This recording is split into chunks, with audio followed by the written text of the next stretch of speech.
అందరికి వందనాలు. ఈరోజు మనం ఒక ఇంపార్టెంట్ టాపిక్ డిస్కస్ చేసుకుందాం. అదేంటంటే టెంప్టేషన్, శోధన. శోధన అంటే ఏంటంటే మనకు కాని దానిని ఆశించడం శోధన అంటాం. మనకు కాని దానిని కోరుకోవడం శోధన. శోధింపబడడం అని అంటే ఏంటంటే పాపం చేయడమే. పాపం చేయడమే. ఎక్కడి నుంచి వచ్చింది పాపం అని అంటే మన ప్రాచీన స్వభావం అంట. ఇది ప్రాచీన స్వభావం ఎక్కడి నుంచి వచ్చింది? మన తాత ముత్తాతలైనటువంటి ఆదాము అవ్వ దగ్గర నుంచి వచ్చింది. వాళ్ళ దగ్గర నుంచి మనకి వచ్చింది. వాళ్ళు మరి దేవుని యొక్క మాట వినకుండా మరి సాతాను యొక్క వలలో పడ్డప్పుడు వాళ్ళు పాపం చేశారు. ఆ యొక్క పాప స్వభావం ప్రతి ఒక్కరిలో ఉంటది. దానిని బట్టి మనం శోధింపబడుతూ ఉంటాం. అదే చెప్తున్న శోధన అంటే మనకు కాని దానిని ఆశించడమే శోధన. ఇక మనకి శోధన ఎలా వస్తుంది అని మనం గమనిస్తే ప్రాముఖ్యంగా 3 రకాలుగా మనకు శోధన వస్తుందని చెప్తున్నాడు. The primary temptation of the flesh. The primary temptation of the flesh అంటే శరీర విషయంలో మనకి టెంప్టేషన్ వస్తుంది, శోధన వస్తుంది. ఏ విధంగా మరి శరీర విషయంలో మనం పడిపోతాం అని అంటే మనం చాలా జాగ్రత్తగా మనం గమనిస్తే శరీర విషయంలో ఏ విధంగా పడిపోతామంటే మన శరీరము ఒకటి మత్తు వలన, ఐహిక విచారం వలన అని అంటారు కదా. మనం ఆహారం తీసుకోవడం కూడా మంచి ఆహారం తీసుకోవాలి.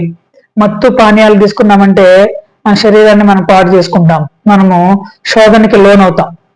అదేవిధంగా చెప్తున్నాడు ఇక్కడ ఏమంటున్నాడు అంటే శరీర విషయంలో మనం ప్రతిరోజు చెక్ చేసుకోవాలంట. ఏ విధంగా అయితే మనం తప్పిపోతున్నామేమో శరీర విషయంలో, శరీర కార్యాలు ఎక్కువగా ఉన్నాయా, ఆత్మీయ కార్యాలు ఎక్కువగా ఉన్నాయా ఒకసారి చెక్ చేసుకోవాలి. ప్రతిరోజు కూడా మనము సిలువ విషయంలో లేకపోతే శరీర విషయంలో సిలువ వేయబడాలని చెప్తున్నాడు. అది ఇక్కడ టెంప్టేషన్ యొక్క ముఖ్య అర్థం.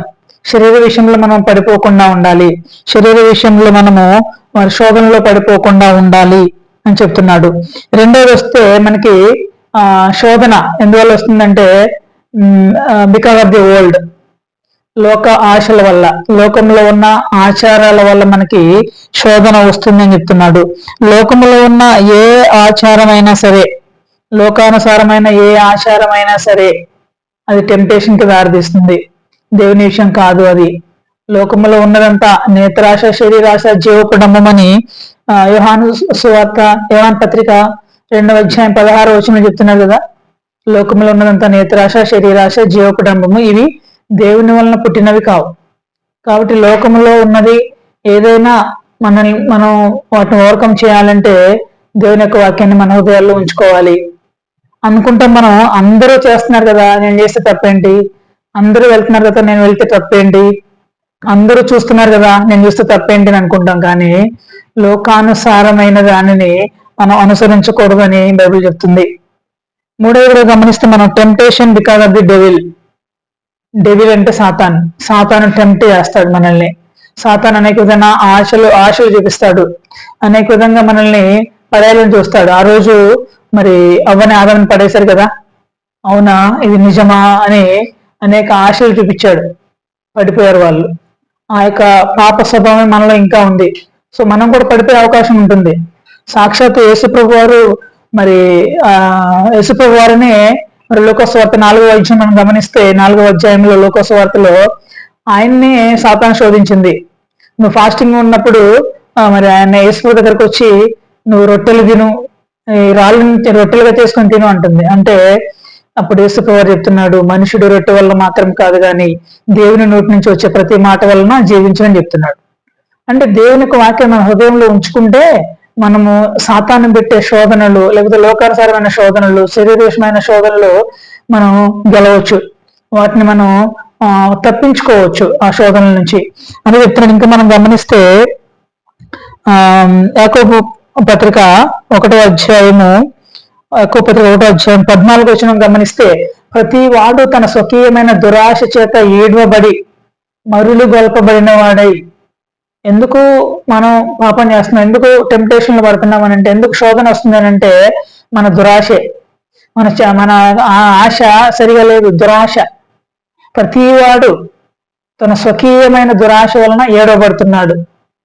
అదే చెప్తున్నాడు, దురాశ గర్భమును ధరించి పాపమును కనగా పాపం పరిపక్వమై మరణానికి అందంట. ఆ యొక్క పాపం ఎక్కువైపోయి తీరా మరణానికి దారితీస్తుంది. అందుకే ఇక్కడ యేసుప్రభువు చెప్తున్నాడు, మీరు సాతాను యొక్క క్రియలను మీరు తెలుసుకోవాలి అని అంటే ఏం చేయాలంటే మీ యొక్క జీవితాలు, మీ యొక్క హృదయాల్లో వాక్యం లోతుగా ఉండాలి. అందుకే దావీదు భక్తుడు చెప్తున్నాడు కదా, నేను పాపము చేయకుండానట్లు నీ యొక్క వాక్యాన్ని నా హృదయంలో ఉంచుకున్నాను అని చెప్తున్నాడు. ఆ యొక్క వాక్యం మన హృదయంలో దాచుకుంటే, వాక్యం మన జీవితంలో మన హృదయంలో ఉంటే పాపం చేయడానికి అవకాశం ఉండదు, శోధనలో పడడానికి అవకాశం ఉండదు. అందుకే శోధన సహించేవాడు ధన్యుడని చెప్తున్నాడు. ఇంకా మనం గమనిస్తే శరీర కార్యాలు స్పష్టమైనవి. అవి ఏమనగా మనకి ఇవన్నీ గలతీ 5:19-15 వచనాలు మనం గమనిస్తే శరీర కార్యాలు స్పష్టంగా ఉన్నాయి. అయితే శరీర కార్యాలు మరి మనం జయించాలంటే క్రోధము, విమతములు, మచ్చతలు, అల్లరితో కూడిన ఆటపాటలు, ఇవన్నీ జయించాలంటే ఆత్మఫలాలు మనం కలిగి ఉండాలి. ఏంటి అని అంటే ప్రేమ, సంతోషం, సమాధానము, దీర్ఘశాంతము, ఆశా నిగ్రహము, ఇవన్నీ మనం కలిగి ఉంటే శరీర కార్యాలు జయించవచ్చు. చాలా మంది ఈరోజు శరీరాన్ని జయించడానికి ఏం చేస్తున్నారంటే పనిష్ చేసుకుంటున్నారు, కొట్టుకుంటున్నారు. శరీరాన్ని కొట్టుకుంటే శరీర విషయాలు తగ్గిపోయి ఆత్మీయ కార్యాలు పెరగవు. ఏం చేయాలంటే ఆ శరీర కార్యాలు మనం జయించాలంటే ఆత్మీయ కార్యాలు పెంచుకోవాలి. అప్పుడు శరీర కార్యాలు తగ్గిపోతాయి. అప్పుడు నీవు ఆత్మీయంగా ఎదగవచ్చు, అప్పుడు నీవు దేవుళ్ళ బలంగా ఉండొచ్చు. అదే చెప్తున్నాడు. టెంప్టేషన్ అంటే మనకు కానిదాన్ని మనం ఆశించడమే టెంప్టేషన్. దేవుని వాక్యాన్ని, దేవుని యొక్క మాటలు మన జీవితంలో లోతుగా ఉంటే శరీర విషయంలో వచ్చే టెంప్టేషన్ అవ్వచ్చు, లోకం విషయంలో వచ్చే టెంప్టేషన్ అవ్వచ్చు, లేకపోతే సాతాను విషయంలో వచ్చే టెంప్టేషన్ అవ్వచ్చు, దేన్నైనా మనం జయించవచ్చు అని చెప్తున్నాడు ఇక్కడ. అదేవిధంగా మనం గమనిస్తే టెంప్టేషన్స్ ఫైనాన్షియల్ టెంప్టేషన్స్ అవ్వచ్చు, డబ్బు చూపించి, లేకపోతే డబ్బు కోసం మనం టెంప్ట్ అయ్యి ఏమైనా తప్పులు చేసే అవకాశం ఉండొచ్చు. అదేవిధంగా ఫార్చ్యూన్ అంటే లగ్జరీస్, మంచి సుఖ సౌఖ్యాలు, భోగ భాగ్యాలు, వీటి కోసం మనం పాకులాడి ఆశపడి మనం తప్పు చేసే అవకాశం ఉండొచ్చు. అదేవిధంగా చెప్తున్నాడు ఫిమేల్ అంటే మరి యొక్క లోకంలో ఉన్న మరి లేడీస్, అమ్మాయిలను బట్టి కూడా టెంప్టేషన్స్ వచ్చే ఛాన్సెస్ ఉంటాయి. అందుకే మనకు దేవుని యొక్క వాక్యం మన జీవితాల్లో ఉంటే మనం పడిపోకుండా ఉండే అవకాశం ఉంటది. మనకి బెస్ట్ ఎగ్జాంపుల్ ఎవరంటే యోసేపే.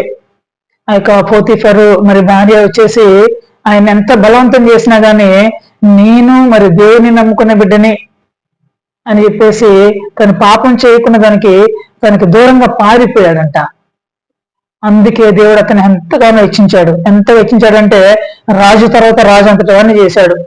ఆ యొక్క దేశానికి దేశ అధ్యక్షుని చేశాడు రాజుగారు.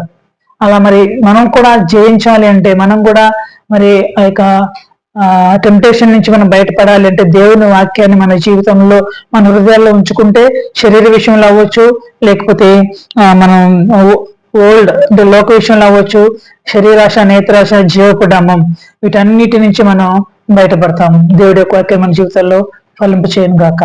ఆమేన్.